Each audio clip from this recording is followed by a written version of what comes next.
HighBridge Audio presents Grayson, written and read by Lynne Cox. Chapter 1. There's something frightening and magical about being on the ocean, moving between the heavens and the earth, knowing you can encounter anything on your journey. The stars had set, the sea and sky were inky black, so black I could not see my hands pulling water in front of my face.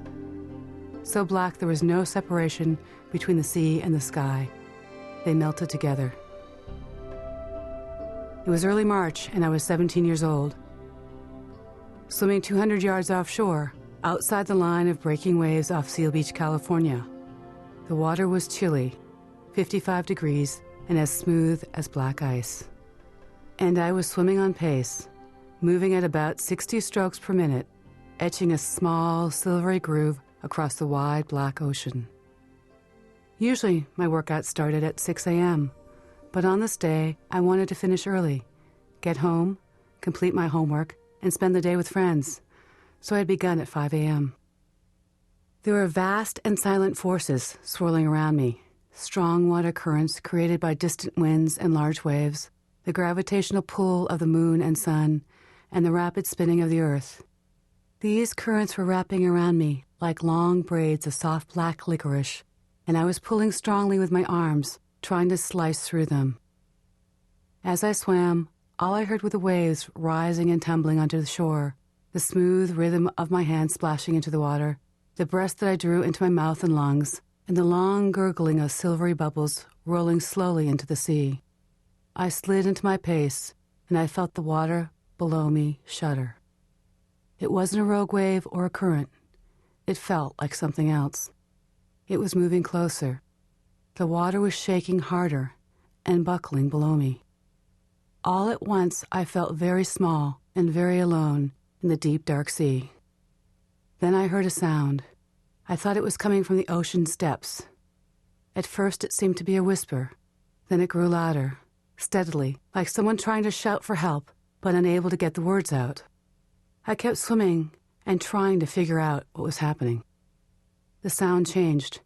It became stranger, like the end of a scream. In my mind, I quickly went through a list of ocean sounds I knew and compared them with what I was hearing. There were no matches. The hairs on my arms were standing straight out. Whatever it was moving closer. The ocean was charged with energy. It felt uncertain and expectant, like the air just before an enormous thunderstorm. The water was electric. Maybe that was it. Maybe the water was warning of an approaching squall. Maybe energy from distant winds and torrential rains was being transmitted through the water. I checked the sky above and the distant horizon.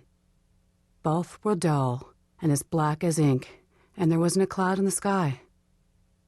I lifted my head to see the wave height. The shore break wasn't increasing, and there weren't any wind waves. Not even dimples on the ocean surface. There was no sign of a storm. It didn't make sense. The energy in the water was intensifying. I felt like I was sitting on a tree branch beside a nest of angry, buzzing bumblebees. All at once, the sea surface erupted nearby. There was a rushing and plunking sound, like raindrops hitting the water, but nothing was falling from the sky. This was wrong. Very wrong. Out of the darkness, things were flapping into my face, flicking off my arms and head. It was like swimming through a sea of locusts, and with each impact, my muscles tightened. I was tingling with fear, and all I wanted to do was to turn and sprint for shore. But I told myself, stay calm. You need to focus. You need to figure out what this is. Taking a deep breath, I looked down into the deep black sea. Thousands of baby anchovy were darting through the water like lit sparklers. Blinded by panic, they were frantically tearing away from their schools and leaping out of the ocean like popcorn cooking on high heat. They were trying to evade something larger. Light was exploding around me like hundreds of tiny blue flashbulbs, constantly firing. When I turned my head to breathe, something leaped into my mouth, wiggled across my tongue, and flapped between my teeth. It was larger than the water bug I once inhaled on a lake in Maine, larger than an anchovy. Without thinking, I spat it back into the sea. It had bright silver sides, was about 6 inches long. It was a grunion, a fish nearly twice as large as the baby anchovy. The grunion were chasing the anchovy, snatching them from the water and swallowing them whole. More grunion were swimming in, bumping into my thighs, raking their pointy fins across my shoulders. But I smiled. The grunion had returned. Every year the grunion returned to California in the spring and summer. They wait just offshore for the full moons or new moons when the tide is high so they can swim ashore and lay their eggs. It always seemed to be a miracle that they return every year and know exactly where and when to swim ashore. A lone male grunion, a scout, swims ahead, and if the coast is clear, hundreds of female grunion follow him in, each with as many as 8 male grunion swimming alongside. They choose a special wave, one that is on the receding tide, so that it'll carry them higher onto the beach, and the female's eggs will not be washed out to sea. Once a female reaches the beach, she digs a hole in the sand with her tail, then wiggles back and forth, drilling herself down into the soft, wet sand until she is buried all the way to her lips. There she lays up to 3,000 eggs, and one of the male grunion arches around her and releases his milt to fertilize the eggs.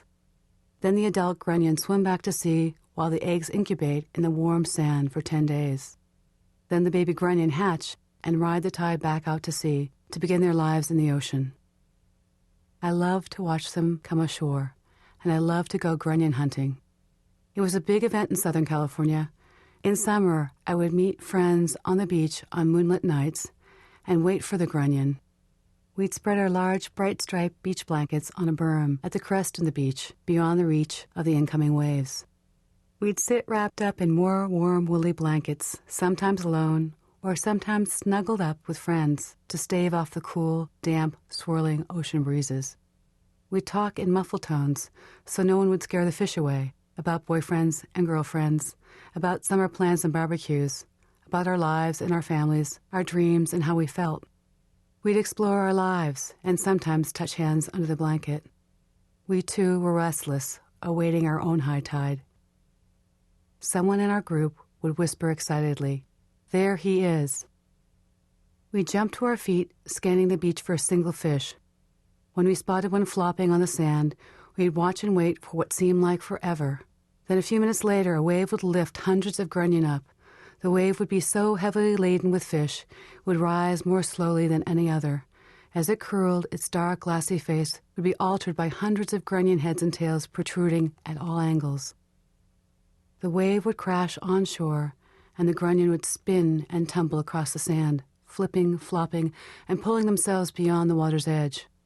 Their gills would beat in and out as they gasped for air. It seemed amazing to me that they could hold their breaths for 2 or 3 minutes, and that they had to leave the sea and return to shore to continue the cycle of life.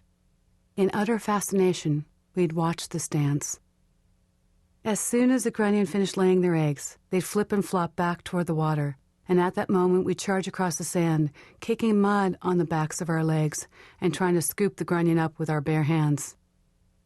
They were always slippery, squirmy, and quick, and harder to hold on to than a warm cube of butter. My friends and I might catch a few grunion, but none of us had the heart to take them home and cook them with a dusting of cornmeal and eat them as some people did. Somehow that would have spoiled the magic of all that we had witnessed. We were happy to catch them in our hands, feel the pulse of life racing through their bodies, and release them back into the warm, salty waves.